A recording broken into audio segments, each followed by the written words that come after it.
बातमीबद्दल बोलणार आहोत ते केवळ सोशल मीडियाची बातमी नाही, तर डिजिटल जगाच्या भविष्यासंदर्भातील एक मोठा बदल आहे।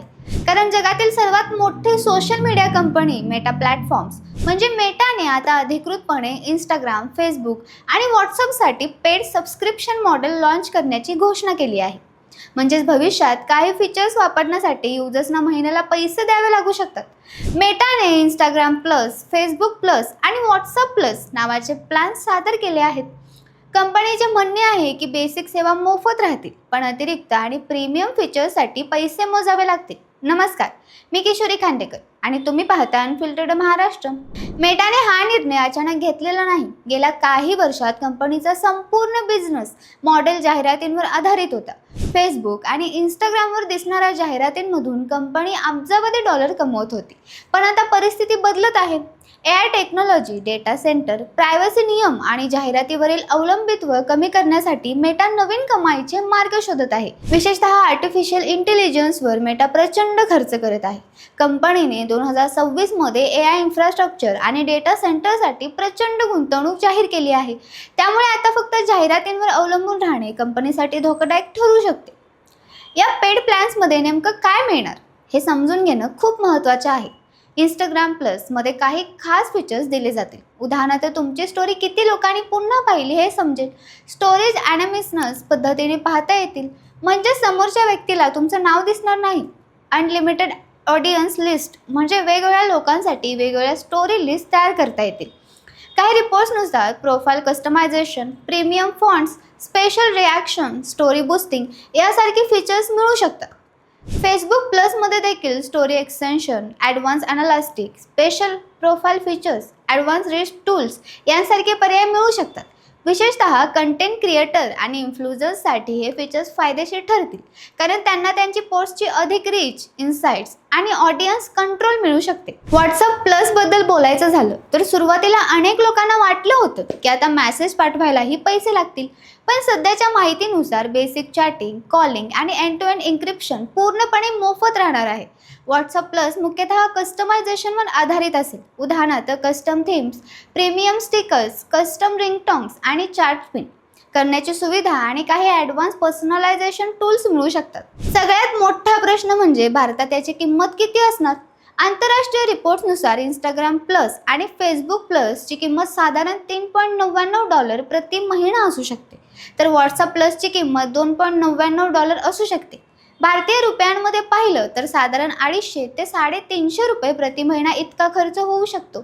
मात्र भारतासाठी मेटा वेगळे आणि स्वस्त प्लॅन्स आणू शकते, कारण भारत हा मेटासाठी सर्वात मोठं मार्केट आहे। भारतात कोट्यवधी लोक व्हॉट्सअप, फेसबुक आणि इंस्टाग्राम वापरतात, त्यामुळे भारतीय बाजारपेठेचा विचार करून कमी किमतीचे प्लॅन्स किंवा बंडल्स ऑफर येण्याची शक्यता आहे।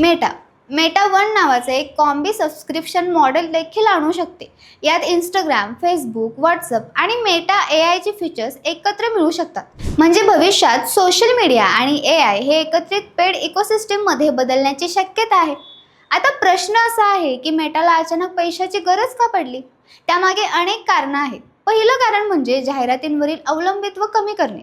दुसरं कारण म्हणजे TikTok, Snapchat plus, Telegram premier, X premier यांसारख्या प्लॅटफॉर्मनी आधी सबस्क्रिप्शन मॉडेल सुरू केलं आहे। स्नॅपचॅट प्लसला लाखो पेड युजर्स मिळाले आहेत, त्यामुळे मेटाला वाटतं की लोक प्रीमियम फीचर्ससाठी पैसे द्यायला तयार आहेत। तिसरं कारण म्हणजे एआय युद्ध। सध्या जगभरात open AI, Google, Microsoft, Meta या कंपन्यांमध्ये एआयची स्पर्धा सुरू झाली आहे। मेटा स्वतःचा मेटा एआय विकसित करत आहे, त्यासाठी प्रचंड सर्व्हर, डेटा सेंटर आणि GPUs लागतात, त्यामुळे कंपनीला स्थिर कमाईची गरज आहे। या निर्णयाचा सर्वसामान्य युजर्सवर काय परिणाम होणार? पहिली गोष्ट म्हणजे सोशल मीडिया आता हळूहळू 2 भागात विभागला जाऊ शकतो, एक फ्री युजर्स आणि दुसरे प्रीमियम युजर्स। प्रीमियम युजर्सला अधिक रीच, ॲडव्हान्स टूल्स आणि काही एक्सक्लुझिव्ह फीचर्स मिळतील, त्यामुळे भविष्यात डिजिटल इक्वालिटी वाढण्याची शक्यता आहे। इन्फ्लुएन्सर्स आणि क्रिएटर्स पैसे भरून अधिक व्हिजिबिलिटी मिळवू शकतात। दुसरा मोठा परिणाम म्हणजे प्रायव्हसीवर होऊ शकतो। अनेक लोकांना वाटतं की पैसे भरल्यावर जाहिराती कमी होतील आणि डेटा कमी गोळा केला जाईल, पण काही संशोधनानुसार ॲड फ्री किंवा पेड मॉडेल असलं तरी कंपन्या डेटा गोळा करणं थांबवत नाहीत। भारतासाठी ही बातमी खूप महत्त्वाची आहे, कारण भारतात व्हॉट्सअप हा फक्त चॅटिंग ॲप नाही, तर व्यवसाय, शिक्षण, राजकारण, मार्केटिंग आणि दैनंदिन जीवनाचा भाग बनला आहे. भारतात व्हॉट्सअपद्वारे अफवा, राजकीय प्रचार आणि फेक न्यूज पसरल्याचे अनेक संशोधनामध्ये समोर आलं आहे. त्यामुळे भविष्यात Meta premium verification, AI modernisation आणि ॲडव्हान्स सिक्युरिटी फीचर्स आणू शकते. आता सर्वात मोठा प्रश्न, बेसिक व्हॉट्सअप, फेसबुक आणि इंस्टाग्राम बंद होणार का? उत्तर आहे नाही. मेटाने स्पष्ट केलं आहे की बेसिक सेवा मोफत राहतील, म्हणजे सामान्य युजर्सना लगेच पैसे द्यावे लागणार नाहीत, पण हळूहळू काही आकर्षक फीचर्स फक्त पेड युजर्ससाठी राखीव ठेवले जातील. सोशल मीडियाचं भवितत्व आता बदलत आहे. एक काळ होता जेव्हा इंटरनेट पूर्णपणे मोफत वाटत होता, पण आता YouTube premier, X premier, Telegram premier, Snapchat plus आणि आता मेटा प्लस म्हणजे डिजिटल जग सबस्क्रिप्शन इकॉनॉमीकडे जात आहे. भविष्यात कदाचित AI, प्रायव्हसी, रीच आणि व्हेरिफिकेशन सुद्धा पैशाने विकत घ्यावे लागेल. आजचा विषय असा आहे की ज्याने संपूर्ण जगात खळबळ उडवली आहे, कारण आपण रोज वापरत असलेले इंस्टाग्राम, फेसबुक आणि व्हॉट्सअप आता पूर्णपणे बदलण्याच्या मार्गावर आहेत. आजपर्यंत आपण या ॲप्सना फ्री समजत होतो. फक्त इंटरनेट चालू असेल तर आपण दिवसभर चॅटिंग, रील्स, स्पोर्ट्स, स्टेटस आणि कॉलिंग करत होतो. पण आता मेटा कंपनीने एक मोठा निर्णय घेतला आहे आणि त्या निर्णयामुळे भविष्यात लोकांना मीडिया वापरण्यासाठी लोकांना महिन्याला पैसे मोजावे लागू शकतात. मेटाने आता इंस्टाग्राम प्लस, फेसबुक प्लस आणि व्हॉट्सअप प्लस नावाचे पेड सबस्क्रिप्शन प्लॅन्स लॉन्च करण्याची घोषणा केली आहे. आणि ह्या घोषणेनंतर संपूर्ण जगात एकच चर्चा सुरू झाली आहे की आता सोशल मीडिया देखील OTT सारखा सबस्क्रिप्शन बेस्ड होणार का? कल्पना करा, सकाळी उठल्यावर तुम्ही व्हॉट्सअप उघडता आणि काही प्रीमियम फीचर्स वापरण्यासाठी पेमेंट ऑप्शन समोर येतो. इंस्टाग्रामवर स्टोरीला जास्त रीच हवी असेल तर सबस्क्रिप्शन घ्या असा संदेश दिला जातो. फेसबुकवर काही ॲडव्हान्स फीचर्स लॉक असतात आणि त्यासाठी मंथली रिचार्ज करावा लागतो. काही वर्षापूर्वी ही कंपनीसुद्धा वेडी वाटली असती, पण आता ही गोष्ट वास्तवात उतरताना दिसत आहे. मेटा ही जगातील सर्वात मोठी सोशल मीडिया कंपनी आहे. फेसबुक, इंस्टाग्राम, व्हॉट्सअप, थ्रेड्स आणि मेटा AI हे सगळे प्लॅटफॉर्म मेटाच्या मालकीचे आहेत. जगभरात अब्जावधी लोक हे ॲप्स वापरतात. भारतात तर व्हॉट्सअप हा लोकांच्या आयुष्याचा भाग बनला आहे. सकाळपासून रात्रीपर्यंत प्रत्येक कामासाठी व्हॉट्सअप वापरला जातो. कॉलेज, ऑफिस, व्यवसाय, बँकिंग, मार्केटिंग, निवडणुका, कुटुंब, मित्र सगळं व्हॉट्सअपवर चालतं. इंस्टाग्राम हे तर तरुणांचं दुसरं जग बनलं आहे. Reels, influencers, creators, brands, shopping, entertainment सगळं इंस्टाग्रामवर शिफ्ट झालं आहे. पण मेटाला अचानक पैसे का हवेत? कारण जग बदलत आहे. आधी सोशल मीडिया कंपन्या जाहिरातींवर चालत होत्या. तुमचा डेटा, तुमची आवड, तुमचे सर्चेस, तुमच्या पोस्ट्स या सगळ्यांच्या आधारावर कंपन्या जाहिराती दाखवून पैसे कमवत होत्या. पण आता प्रायव्हसी लॉज कडक होत आहेत. लोक डेटा प्रायव्हसीबद्दल प्रश्न विचारत आहेत आणि त्याच वेळी AIचे युद्ध सुरू झालं आहे. OpenAI, गुगल, मायक्रोसॉफ्ट आणि मेटा या कंपन्यांमध्ये सध्या AIची प्रचंड स्पर्धा सुरू आहे. प्रत्येक कंपनीला सर्वात शक्तिशाली AI तयार करायचा आहे. त्यासाठी हजारो सर्व्हर्स, डेटा सेंटर आणि महागडे AI चिप्स लागतात. मेटा अब्जावधी डॉलर AIवर खर्च करत आहे. त्यामुळे कंपनीला जाहिरातींशिवाय आणखी कमाईचे मार्ग शोधावे लागत आहेत आणि म्हणूनच आता सोशल मीडिया पेड करण्याची तयारी सुरू झाली आहे. मेटाने जाहीर केलेल्या इंस्टाग्राम प्लसमध्ये अनेक खास फीचर्स दिले जाऊ शकतात. उदाहरणार्थ, तुम्ही कोणाची स्टोरी अनॉनिमस पद्धतीने पाहू शकता, म्हणजे समोरच्या व्यक्तीला तुमचं नाव दिसणार नाही. तुमची स्टोरी किती लोकांनी पुन्हा पाहिली हे समजेल. तुम्हाला अनलिमिटेड ऑडियन्स लिस्ट तयार करता येईल. प्रोफाईलला प्रीमियम फॉन्ट्स आणि कस्टम थीम्स देता येतील. स्टोरीला बूस्ट करता येतील. काही लोकांना जास्त रीचसुद्धा मिळू शकते. आता विचार करा, जर एखादा इन्फ्लुएन्सर पैसे भरून त्याच्या रील्सला जास्त रीच मिळवत असेल आणि दुसरा सामान्य क्रिएटर फ्री अकाउंट वापरत असेल, तर कोण पुढे जाईल? अर्थात पैसे देणारा. म्हणजे भविष्यात सोशल मीडिया फक्त टॅलेंटवर नाही तर पैशांवरही चालू शकते. फेसबुक प्लसमध्ये advance analytics profile customization, story extension आणि ऑडियन्स रीच टूल्स दिले जाऊ शकतात. विशेषतः व्यवसाय आणि कंटेंट क्रिएटरसाठी हे खूप महत्त्वाचं ठरू शकतं, कारण आजकाल सोशल मीडिया म्हणजे फक्त मनोरंजन नाही तर मोठा व्यवसाय आहे. व्हॉट्सअप प्लसबद्दल बोलायचं झालं तर सुरुवातीला लोक घाबरले होते की आता मेसेज पाठवायलाही पैसे लागणार का? पण सध्याच्या माहितीनुसार बेसिक व्हॉट्सअप मोफतच राहणार आहे. म्हणजे चॅटिंग, कॉलिंग आणि व्हिडिओ कॉल्स बंद होणार नाहीत.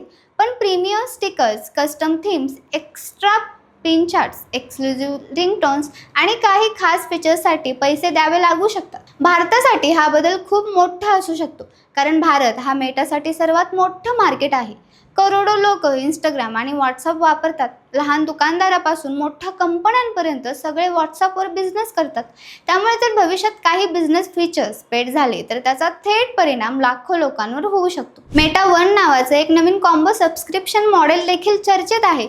म्हणजे इंस्टाग्राम, फेसबुक, व्हॉट्सअप आणि मेटा AI हे सगळे एका सबस्क्रिप्शनमध्ये मिळू शकतं. हे नेटफ्लिक्स किंवा ॲमेझॉन प्राईमसारखं डिजिटल पॅकेज असू शकतं.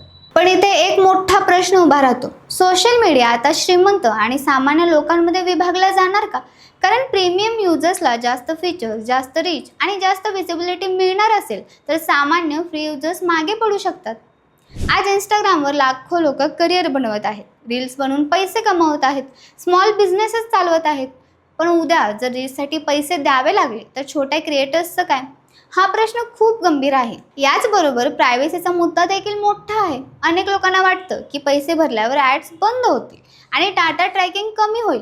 पण अनेक तज्ज्ञांचं मत वेगळं आहे. पेड व्हर्जन असलं तरी कंपन्या डेटा गोळा करणं पूर्णपणे थांबवत नाहीत. आता एक महत्त्वाची गोष्ट समजून घ्या. मेटा हा निर्णय अचानक घेतलेला नाही. गेल्या काही वर्षांपासून जगभरात सबस्क्रिप्शन इकॉनॉमी वाढत आहे.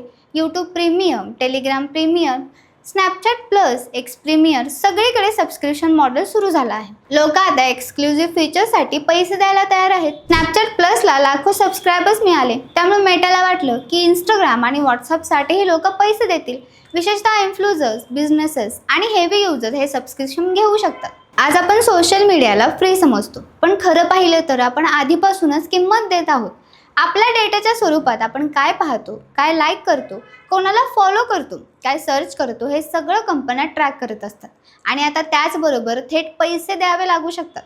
काही लोक म्हणत आहेत की मेटाचा हा निर्णय योग्य आहे का? कारण AI आणि नवीन टेक्नॉलॉजी विकसित करण्यासाठी प्रचंड पैसा लागतो. तर काही लोक म्हणत आहेत की सोशल मीडिया आता सामान्य माणसासाठी महाग होणार आहे. रेडिट आणि इतर सोशल प्लॅटफॉर्मवर अनेक युजर्सनी या निर्णयावर प्रतिक्रिया दिल्या आहेत. काही लोक म्हणत आहेत की जर ॲड्स बंद झाले तर पैसे द्यायला तयार आहेत. तर काही लोक म्हणत आहेत की ते कधीच पैसे देणार नाहीत. पण खरी गोष्ट अशी आहे की भविष्यात सोशल मीडिया पूर्णपणे बदलणार आहे. आज जे फ्री आहे ते उद्या प्रीमियम होऊ शकतं. आज जे सामान्य आहे ते उद्या एक्सक्लुझिव्ह होऊ शकतं. मेटाचा हा निर्णय फक्त एका सबस्क्रिप्शन लॉन्च नाही, हा इंटरनेटचा नव्या युगाचा संकेत आहे, जिथे AI, प्रायव्हसी, रीच आणि विसिबिलिटी या सगळ्यांची किंमत असेल. आणि आता प्रश्न तुमच्यासाठी, जर इंस्टाग्राम, फेसबुक आणि व्हॉट्सअपवर काही प्रीमियम फीचर्स वापरण्यासाठी महिन्याला पैसे द्यावे लागले तर तुम्ही सबस्क्रिप्शन घ्याल का फ्री व्हर्जनवरच राहाल? कमेंटमध्ये नक्की सांगा. आणि जर तुम्हाला अशाच टेक्नॉलॉजी, सोशल मीडिया आणि भविष्यातील बदलांबद्दल माहितीपूर्ण व्हिडिओ पाहायचे असतील तर चॅनलला सबस्क्राईब करा, व्हिडिओला लाईक करा आणि बेल आयकॉन दाबायला विसरू नका. कारण पुढच्या काळात डिजिटल जगात आणखी मोठे बदल होणार आहेत आणि त्या प्रत्येक बदलामागचं सत्य आपण इथे जाणून घेणार आहोत. धन्यवाद.